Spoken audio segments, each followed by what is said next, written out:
बिस्मिल्लाहिर्रहमानिर्रहीम। अस्सलाम वालेकुम। इस ऑडियो में हम किताबुल शिफा जिल्द नंबर 2 को आगे कंटिन्यू करेंगे। उससे पहले अगर आपने सब्सक्राइब नहीं किया तो सब्सक्राइब कर लें और बेल आइकन प्रेस कर दें। तो शुरू करते हैं।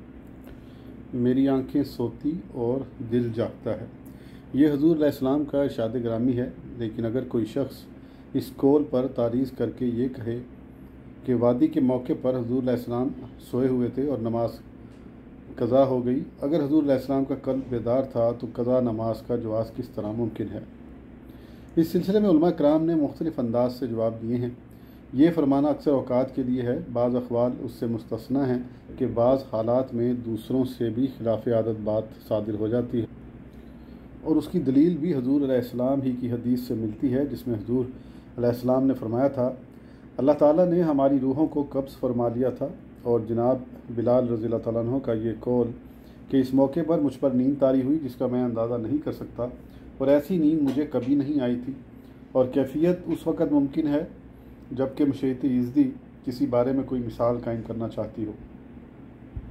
और दूसरी हदीस में आया है कि अगर अल्लाह चाहता तो हम बेदार हो जाते, लेकिन आने वाली नस्लों के लिए मिसाल कायम फरमाने की वजह से ऐसा ना हुआ। अंबिया की नींद नाकिस वज़ू नहीं। हुज़ूर अलैहिस्सलाम को गहरी नींद नहीं आती थी ताकि नींद की हालत में मौत वाक़या ना हो, इसलिए यह मुसलमा अकीदा है कि आप मौत से महफूज थे। यही वजह है कि आपकी नींद नाकिस वज़ू नहीं है, और ये मामूलात नबवी में से था कि आप नींद से बेदार होकर बग़ैर वज़ू किए नमाज अदा फरमा लिया करते थे। हालांकि उस नींद के दौरान नींद की कैफियत का ज़हूर हुआ करता था और बाज़ औक़ात मानूस खराटों की भी आवाज़ आती थी। नींद से बेदार होने के बाद वज़ू हज़रत इब्न अब्बास रज़ियल्लाहु अन्हुमा की इस हदीस में, जिसमें कि आपने हुज़ूर अलैहिस्सलाम का ये मामूल बयान फरमाया कि हुज़ूर अलैहिस्सलाम जब अपनी अज़वाज मुतहर्रात के साथ आराम फरमाते तो उसके बाद उठकर वज़ू फरमाते थे।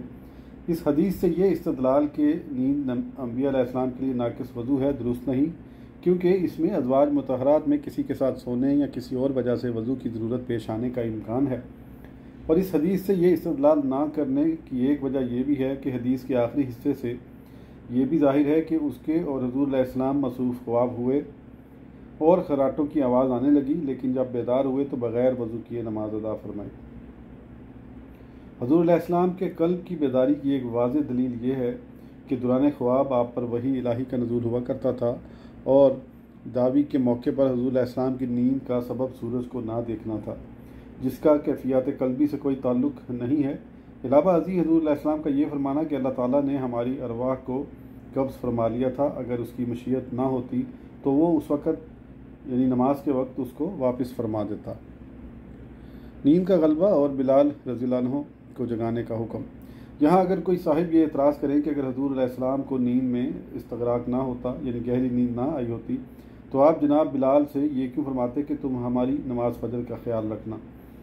इस एतराज़ का जवाब अहले बसीरत ने यह दिया है कि हुज़ूर अलैहिस्सलाम की आदत करीमा ये थी कि आप नमाज फ़जर अंधेरे में यानी अव्वल वक्त में अदा फरमा लेते थे, और जो गहरी नींद का आदी हो उसके लिए अव्वल वक्त का लिहाज आसानी से मुमकिन नहीं होता, और उसकी वजह यह है कि वक्त का इदराक आज़ा से किया जाता है। लिहाजा आपने अव्वल वक्त की रायत की खातिर हज़रत बिलाल को निगहदाश्त का हुक्म दिया ताकि वो वक्त मुकर्ररा पर आपको मतला कर दें, और ऐसा अक्सर बेदारी की हालत में होता रहा था, और आप किसी काम में मशगूल होते थे तो किसी दूसरे को उस वक्त पर याद दिलाने को मुतय्यन फरमा दिया करते थे। यहाँ अगर किसी के दिल में ये शुबा पैदा हो कि एक तरफ तो हुज़ूर अलैहिस्सलाम ने इस फ़िक्रे के कहने से मना फरमाया, मैं भूल गया हूँ, और दूसरी जानिब ये फरमाया, मैं तुम्हारी तरह भूल जाता हूँ, जब मैं भूलूँ तो तुम मुझे याद दिला दिया करो। यहाँ आपका ये फरमाना कि फ़लाँ शख्स ने मुझे फ़लाँ आयत याद दिला दी जिसको मैं भूल गया था। जनाब मुसन्निफ़ नाज़रीन को दुआए खैर से याद करते हुए फरमाते हैं कि इन अक़वाल में बज़ाहिर कोई तारुज़ नहीं है, क्योंकि हुज़ूर अलैहिस्सलाम का ये कहने से मना फरमाना कि मैं फ़लाँ आयत भूल गया था, इसको बात पर महमूल किया जाएगा कि मैं ख़ुद से नहीं भूला था, बल्कि इसको उस पर महमूल किया जाएगा कि ये आयत मनसूख होने की वजह से भुला दी गई, और इसमें बंदे का कोई दखल नहीं है, बल्कि अल्लाह ताला ने इसको कलूब से महव फरमा दिया। लेकिन वो सहव और गफलत जो बंदे की जानिब से हो तो ये गुंजाइश मौजूद है कि यूँ कह दिया जाए, मैं भूल गया हूँ। इस सिलसिले में एक कौल ये भी मिलता है कि हुज़ूर अलैहिस्सलाम का ये फरमाना बरसबील इस्तजाब है कि फ़ेल को उसके खालिक की जानिब मंसूब किया जाए, अलावा अज़ीं सहब व नसियान की अपनी जानिब निस्बत पर सबील जवाज़ है, क्योंकि इसमें बंदे का अमल शामिल है। लेकिन हजूर अकरम सल्लल्लाहु अलैहि वसल्लम का तबलीग दीन और इस्लाम बंदों तक पहुँचाने के बाद किसी आयत को तर्क करना या किसी को याद दिलाना या ख़ुद ब खुद याद आ जाना जायज़ है, सिवा इसके कि अल्लाह ताला उसको मनसूख फरमा कर दिलों से महव फरमा दे और उसके ज़िक्र करने का फ़ैसला मनसूख फरमा दे। और ये बात भी बिलाशुबा जायज़ है कि नबी अलैहिस्सलाम कहीं इस तरीके पर भुला दिए जाएँ। नीज़ ये भी जायज़ है कि कोई ऐसी आयत जो अबलाग से कबल ही भुला दी जाए, जिससे ना तो नज़्म कुरानी तब्दील हो और ना हुक्म कुरानी गैर महफूज हो और ना इस तरह किसी हुक्म शरी पर ज़रब आए और ना किसी हदीस में कोई खलल वाक़या हो, या फिर उसको आप याद फरमा लें। हम बिल्फाज दीगर यूँ कहें कि आपकी ज़ात अक़दस इस अमर में मासूम है कि बर वक्त तबलीग दीन में कोई कमी करें। और ये बात तो मुहाल है कि आप किसी बात को भूले रहें और ये बात आपको याद ही ना आए, क्योंकि आपकी ज़ात अक़दस उस किताब हिदायत की तबलीग पर मामूर है, जिसकी हिफाजत की ज़िम्मेदारी ख़ुद ज़ात बारी ने ली है, लेकिन इसके इबलाग की ज़िम्मेदारी नबी अलैहिस्सलाम के ज़िम्मे मुकर्रर फरमाई है। 13वीं फसल, अम्बिया की जानिब गुनाह सगीरा की निस्बत दुरुस्त नहीं। अम्बिया अलैहिस्सलाम की जानिब गुनाह सगीरा की निस्बत करने वालों के अक़वाल की इस फ़ेल में तग़लीत व तरदीद की जाएगी। जिन उलमा ने अम्बिया अलैहिस्सलाम की निस्बत सगायर की जानिब की है और उनको उन नफूस कुदसिया के हक़ में जायज़ रखा, इन उलमा व मुहद्दिसीन ने जिन मुतकल्लिमीन का इत्तबा किया है, उन हज़रात ने कुरान और हदीस के हवालों से अपने कौल की ताकीद में इस्तदलाल किया है। अगर उनके इस्तदलाल को दुरुस्त तस्लीम कर लिया जाए तो ये सिलसिला तवील हो जाएगा और इससे इंतशार और इफ्तराक के दरवाज़े खुल जाएंगे और गुनाह सगीरा ही नहीं बल्कि कबीरा और फ़र्क आदत तक जा पहुँचेगी, जिसका कोई मुसलमान कायल नहीं। और ये बात क्योंकि करीने क़यास हो सकती है, जबकि उनके इस्तदलाल के मायने के बारे में मुहक्किकीन इख्तलाफ के कायल हैं और इनके इक़्तिज़ा में दोनों जानिब बराबर के एहतमालात मौजूद हैं। अलावा इस सिलसिले में सल्फ़ सालिहीन से जो अक़वाल मनकूल हैं वो उन सईदीन के ख़िलाफ़ हैं जिसका कि वो इल्तज़ाम करते हैं, लिहाजा उनका ये अक़ीदा इज्तिमाई नहीं और उनके इस्तदलात भी मुख्तलिफ़िया हैं। और ये बात मुस्लिम है कि इनका कौल नादुरुस्त और उनके मुखालिफ एतक़ाद रखने वालों की बात दुरुस्त है, तो इन अक़वाल से रजू ज़रूरी और उनका तर्क वाजिब है। अब हम उनके इस्तदलात का जवाब देते हैं और सबूत में यह आयत करीमा पेश की जाती है जिसमें खिताब बारी हज़ूर अलैहिस्सलाम से है। तर्जुमा, ताकि अल्लाह ताला आपके सबब आपके अगले पिछलों की गुनाह बख्श दे। एक और आयत है।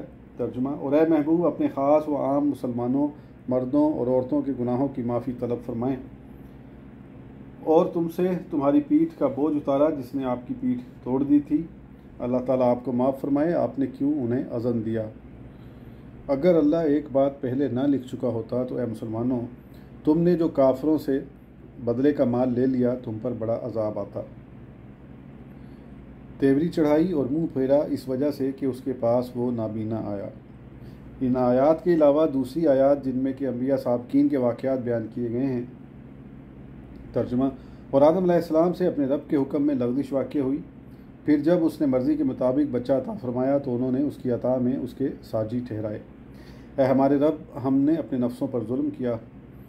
और यूनुस अलैहिस्सलाम के वाक़े की जानिब इशारा करते हुए आयत में वारिद हुआ। तर्जुमा, तेरे लिए पाकी है, बेशक मैं ज़ालिमों से हो गया। और जनाब दाऊद अलैहिस्सलाम के बारे में कुरान में इस तरह वारिद हुआ, जनाब दाऊद ने ख्याल किया कि हमने उनकी जांच की थी तो अपने रब से माफ़ी मांगी, सजदा में गिर गए और रजू हुए, और ज़ुलैखा ने उनका कस्त किया और हज़रत यूसुफ ने उसका कस्त किया। और वो वाक़या जो बरादरान यूसुफ और उनके ख़ुद के दरमियान पेश आया, इसी तरह हज़रत मूसा अलैहिस्सलाम के बारे में आयत में वारिद हुआ। तर्जुमा, बस मूसा अलैहिस्सलाम ने उसके घूंसा मारा जिसकी वजह से वो मर गया, उस पर आपने फरमाया कि ये शैतान का काम है। इन आयात करीमा के अलावा वो दुआएँ जो हुज़ूर अलैहिस्सलाम से मनकूल हैं, मसलन खुदावंदा मेरे अगले पिछले छुपे और ज़ाहिर सब गुनाहों की मग़फ़िरत फरमा दे, और इसी किस्म की दूसरी दुआएँ भी मनकूल हैं। हदीस शफ़ाअत और जवाब अम्बिया।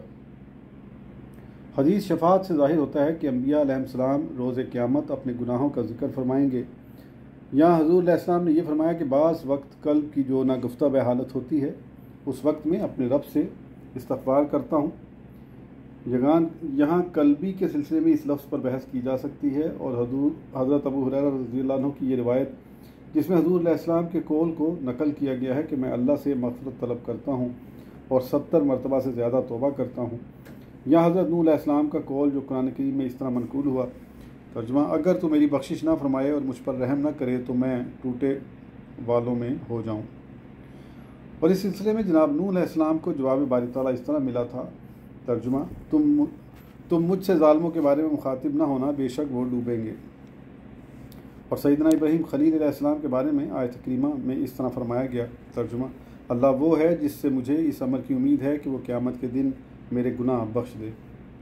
और कलीमुल्लाह जनाब मूसा का ये फरमाना तब्बत अलैक या हज़रत सुलेमान अलैहिस्सलाम के बारे में इरशाद रुब्बानी, तर्जुमा, बेशक हमने जनाब सुलेमान को आज़माया। और इसके मिसल और बहुत सी मिसालें हैं जिनके जवाब ज़ैल में दिए जाते हैं। सबसे पहली आयत जिससे इस्तदलाल ये किया जाता है कि अम्बिया अलैहिस्सलाम से सगायर का इर्तिकाब मुमकिन है, यानी इस आयत की तशरीह व तौज़ीह में मुख्तलिफ़ अक़वाल मिलते हैं। बाज़ हज़रात का ख्याल ये है कि आयत मज़कूरा से वो हालत मुराद है जो कबल और बाद नबूवत थी। बाज़ हज़रात ने कहा कि आयत से वो लफ्ज़ें मुराद हैं जो हो चुकी हैं या बाद में वाक़या होंगी और अल्लाह ताला ने आपको ये बता दिया है कि आप बख्शे हुए हैं। बाज़ हज़रात फरमाते हैं मा तक़द्दम से कबल नबूवत और मा ताख़ुर से बाद नबूवत का दौर मुराद है और बाद नबूवत अल्लाह ने आपको मासूम फरमा दिया है और यही बात अहमद बिन नसर ने भी कही है। और बाज़ हज़रात की तहकीक ये है कि आयत करीमा में मुखातिब तो हुज़ूर अलैहिस्सलाम हैं लेकिन मुराद उससे आपकी उम्मत है। एक गिरोह का कहना यह है कि इससे मुराद आपका सहब, गफलत व तावील है। यही तिबरी ने कहा और कुशैरी ने इसकी तस्दीक की। एक तबका ने यह तावील फरमाई मा तक़द्दम से जनाब आदम अलैहिस्सलाम की लग़ज़िश और मा ताख़ुर से मुराद उम्मत मुस्लिमा के गुनाह हैं। ये कौल इब्न अता का है जिसको समरकंदी और सलमा ने नकल किया है। और आयत करीमा व अस्तग़फिर लिज़ंबिका वलिलमुमिनीन की तावील में मा सबक के मुताबिक की जाएगी। चुनाचा मक्की ने कहा कि इस आयत में भी मा सबक की तरह खिताब हुज़ूर अलैहिस्सलाम से है लेकिन मुराद उम्मत मुस्लिमा ही है। आयत लियग़फ़िरुल्लाह का शान नज़ूल, जब आयत करीमा मैं नहीं जानता कि मेरे और तुम्हारे साथ क्या मामला होगा नाजिल हुई तो कुफ़ार में मुसर्रत व शादमानी की लहर दौड़ गई। उसी वक़्त दूसरी आयत नाजिल हुई और मोमिनीन के अंजाम के बारे में आइंदा आयत में ज़ाहिर फरमा दिया, जो जनाब इब्ने अब्बास रज़ियल्लाहु अन्हु की रिवायत से ज़ाहिर है। बाज़ उलमा ने फरमाया इस जगह मग़फ़रत से हर ऐब और नुक्स से बारात मुराद है। वज़ाना अन्का विज़रक और रफ़ा अशकाल। और अब दूसरे एतराज़ पर नज़र डाली जाए जिसमें इस आयत करीमा वज़ाना अन्का विज़रक, आपसे आपके बोझ दूर कर दिए, इस सिलसिले में बाज़ हज़रात ने यह फरमाया है कि इस आयत करीमा से कबल नबूवत का दौर मुराद है, यानी कबल नबूवत जो वाक़यात सादिर हुए थे उनको महफ़ फरमा दिया गया। ये कौल अब इब्ने ज़ैद और हसन का है और यही मफ़हूम इब्ने कतादा ने बयान किया है। लेकिन बाज़ हज़रात ने यह फरमाया है कि आप बासत से कबल के गुनाहों से मामून और महफूज हैं। अगर ऐसा ना होता तो आपकी कमर यकीनन गुनाहों के बोझ से झुक जाती। यही मफ़हूम जनाब समरकंदी ने बयान फरमाया है। लेकिन बाज़ हज़रात ने फरमाया कि आयत करीमा में जो बोझ का लफ्ज़ इस्तेमाल हुआ है उससे मुराद रिसालत की ज़िम्मेदारियाँ और राह में पेश आने वाली मशक्क़तें हैं जिनको कि आपने कमाल ज़िम्मेदारी के साथ पूरा फरमाया। यही मावर्दी और सलमा की तहकीक भी है। और मक्की ने कहा है कि इससे मुराद ये है कि हमने आपसे दौरे जाहलियत का बोझ उतार दिया। विज़रा का के मायनी और कुशायरी की तहकीक। कुशायरी फरमाते हैं कि इससे मुराद हुज़ूर अलैहिस्सलाम की वो मसरूफ़ियात हैं जो नफाज़ शरीयत के सिलसिले में थीं, मसलन कल्बी अशगाल और इस राह में पेश आने वाले ऐसे अमूर जो मुतहय्यर कर देते हैं। यहाँ हुज़ूर अलैहिस्सलाम को तलब शरीयत में गैर मामूली इन्हमाक रहता था। इन अमूर को शरीयत की वजाहत के ज़रिए दूर कर दिया और इसके ये मायने भी मुराद लिए हैं कि हमने आपसे हर वो बोझ दूर कर दिया जो इन ज़िम्मेदारियों के एहसास की वजह से था जो आपके ज़िम्मे मुकर्रर फरमाई गई थी, क्योंकि हमने इन तमाम अमूर की हिफाजत की जिनका आपको मुहाफ़िज़ बनाया गया था। इस तरह आपकी ज़िम्मेदारियों में कमी हो गई और आपको सुकून मिल गया। अनकज़ा ज़हरक की तफसीर। इस तमहीद के बाद इस आयत के मायने ये होंगे कि करीब था कि आपकी कमर बोझ से दोहरी हो जाए। जिन लोगों ने आयत से कबल बासत का दौर मुराद लिया है उनके मुताबिक इन अल्फाज की तशरीह इस तरह की जाएगी कि वो अमूर जो आप कबल बासत अंजाम देते, बासत के बाद वो अमूर ममनू करार दिए गए। लिहाजा ये बात कल्ब मुबारक पर असरअंदाज हुई कि आपने माजी करीब में उन्हें कहा ही क्यों था, और ये बात हजूर के लिए हज़न व मलाल का सबब बनी, क्योंकि इन अमूर को कुरान करीम में बोझ से ताबीर किया गया था। अब यहाँ गुनाहों को दूर करने का मफहूम ये होगा कि अल्लाह ताला ने आपको उन गुनाहों से महफूज फरमा दिया। अगर ऐसा ना हुआ तो यकीनन आपकी कमर बोझ से टूट जाती।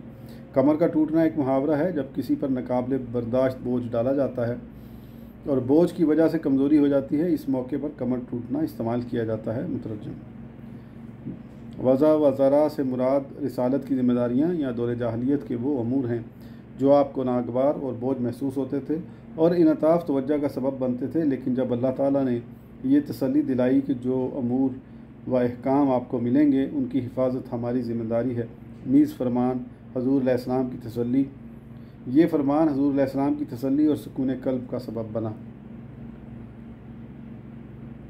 अफ़अल्लाह लमा अज़नत लहुम, अल्लाह ताला आपको माफ़ फरमाए, आपने उन्हें क्यों रुख़्सत दी। इस आयत करीमा के बारे में मोतरस का एतराज़ लगव और लायानी है, क्योंकि इस सिलसिले में रब ताला की जानिब से कोई ममानियत और नहीं वारिद नहीं हुई थी, और जब नहीं वारिद ही नहीं हुई तो इसको मासियत शुमार ही नहीं किया जाता, बल्कि इसको अताब व मासियत कहने वाले को गलती का मर्तकब करार दिया है। नफ्तविया ने लिखा है कि अल्लाह ताला ने आपको अज़न और अदम अज़न में मुख्तार फरमाया था, लेकिन उसने आपको महफूज व मासूम फरमाया।